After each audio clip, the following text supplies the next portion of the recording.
Pemirsa, tim pencarian korban kapal karam di perairan Kalimantan Barat terus dilakukan. Dan hingga pagi ini pemirsa terdapat penambahan satu kapal yang hilang kontak. Memasuki hari kelima, tim pencarian korban yang terdiri dari Basarnas Pontianak, Polairut, Polda Kalbar, Polairut, dan Kodam 12 Tanjung Pura terus menyisir lokasi karamnya 17 kapal di wilayah perairan Kalbar. Tim mengerahkan 20 kapal ditambah 2 pesawat dan 1 helikopter.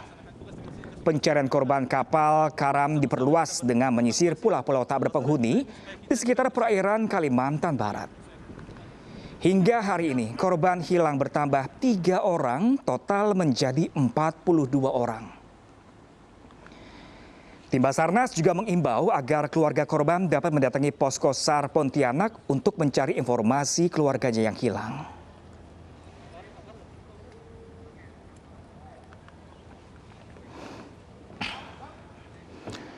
Sementara itu, pemirsa, Gubernur Kalimantan Barat meninjau posko SAR Pontianak untuk memantau proses pencarian korban kapal tenggelam. Hingga saat ini tercatat masih ada 42 orang ABK yang belum juga ditemukan.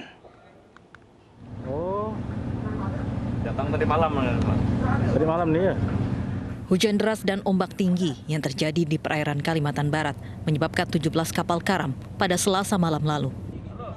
Kejadian ini tersebar di 4 wilayah perairan Kalimantan Barat, yakni perairan Jungkat, perairan Pemangkat, perairan Muara Kubu, dan perairan Paloh, Kabupaten Sambas.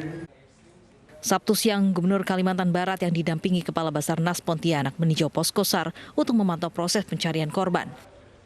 Orang 41 ya, berarti 41 orang yang belum ditemukan.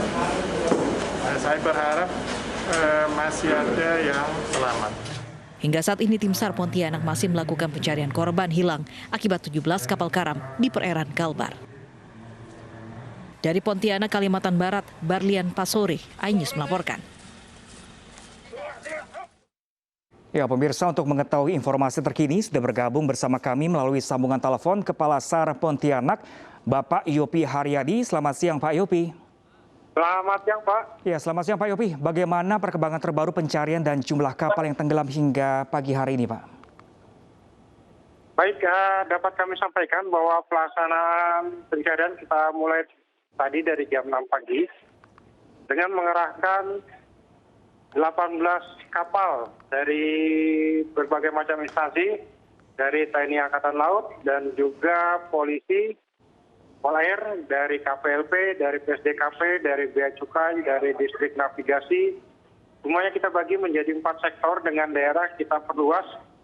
Kalau dari kemarin kita laksanakan pencarian dengan luas kurang lebih 1.125 nautical mile, pada hari kelima ini kita perluas menjadi 1.800 nautical mile persegi, tetap kita bagi menjadi 4 sektor.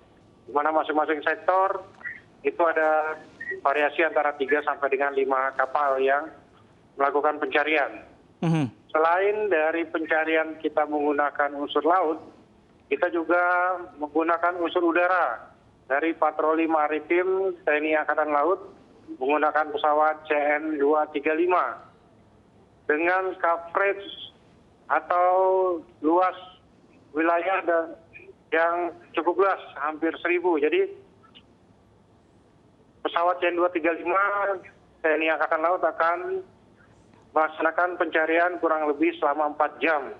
Alhamdulillah cuaca mendukung, cukup cerah dengan visibility yang bagus hingga 30 km. Kami harapkan pesawat TNI Angkatan Laut clear ini dapat lebih melihat jelas objek-objek yang ada di bawah. Pak Yopi, ya. Jadi total berapa korban yang sudah ditemukan dan berapa yang masih hilang hingga siang hari ini, Pak? Korban yang sudah ditemukan 77 dalam keadaan selamat dan 15 dalam keadaan meninggal dunia. Yang kami cari masih 42 orang. Karena kemarin kami mendapatkan informasi baru ada 1 kapal yang hilang kontak, yaitu kapal CSSK di sekitar perairan Pulau Lemu Hutan Bengkayang. Sehingga ini menambah jumlah korban yang dalam pencarian. Waktu kejadian sama ketika kejadian hari Rabu pagi dini hari. Pak Yopi, informasi yang beredar kabarnya pencarian juga akan diperluas ke pulau-pulau tidak berpenghuni, Pak. Apakah memang lokasi titik tenggelamnya atau hilangnya kapal ini dekat-dekat pulau-pulau kecil seperti itu?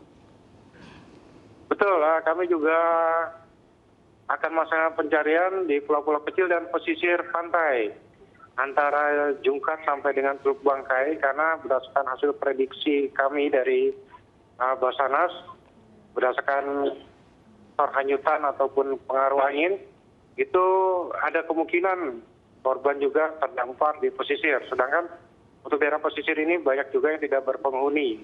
Ya, Pak Yopi, ini mengingat jumlah kapal dan korban yang cukup banyak, Pak Yopi.